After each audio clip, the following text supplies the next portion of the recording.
તો નમસ્કાર મિત્રો, હું છું પ્રફુલ રાવલ ને આપ જોઈ રહ્યા છો મારી યુટ્યુબ ચેનલ @પ્રફુલ બ્લોગ.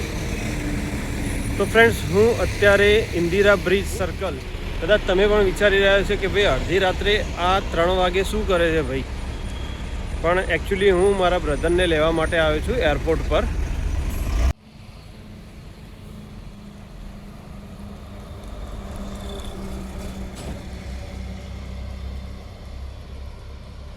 અત્યારે ટ્રાફિક એકદમ ઓછો હોય છે.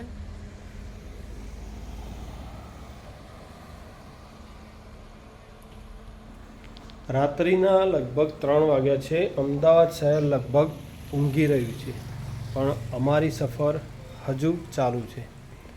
હમણાં હું છું ઇન્દિરા બ્રિજ સર્કલ પાસે અને અહીંથી હવે જઈ રહ્યા છીએ અમદાવાદ એરપોર્ટ તરફ. અને હવે અમે ગાડી લઈને એરપોર્ટ ટર્મિનલ 2 પર જઈ રહ્યા છે, ઇન્ટરનેશનલ ટર્મિનલ 2 પર. બ્રધરને કોલ કરી દીધો છે, તે આવી ગયો છે. તો આગળનો નજારો તમને બતાવતા રહીશું. વિડીયો એન્ડ સુધી જોતા રહેજો.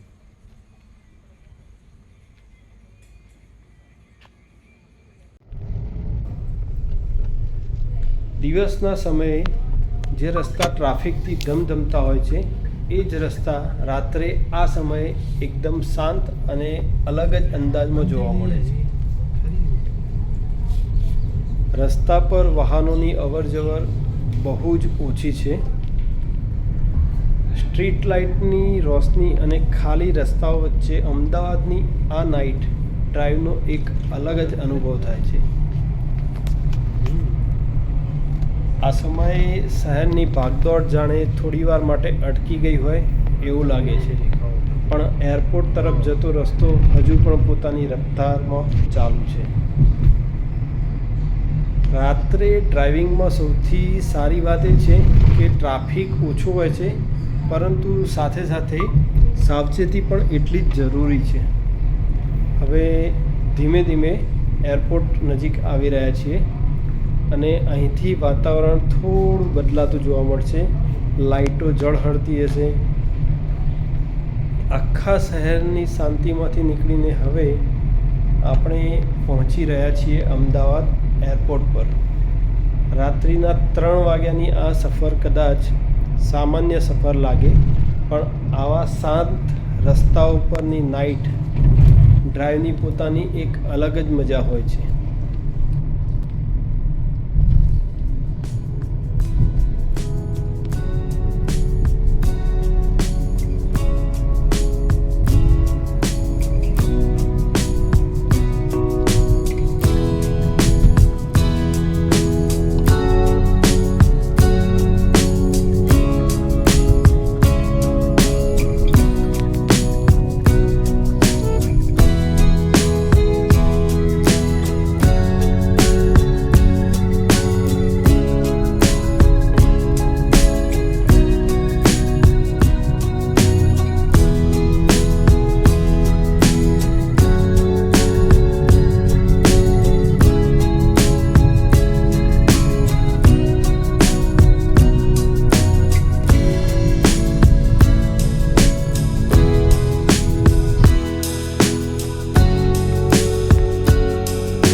હવે આવી ગયા છીએ એરપોર્ટના મેઇન એન્ટ્રી ગેટ પાસે. અહીં કારથી પેસેન્જરને પિકઅપ કરવા માટે પહેલાં એન્ટ્રી પાસની વ્યવસ્થા હતી, પરંતુ હવે સિસ્ટમમાં ફેરફાર કરવામાં આવ્યો છે.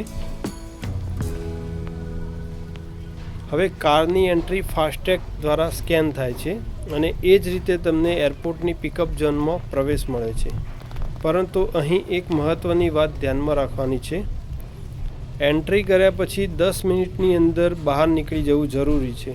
જો 10 મિનિટથી વધુ સમય થઈ જાય તો ત્યારબાદ કલાક પ્રમાણે પાર્કિંગ અથવા વેઇટિંગ ચાર્જ લાગુ થઈ શકે છે.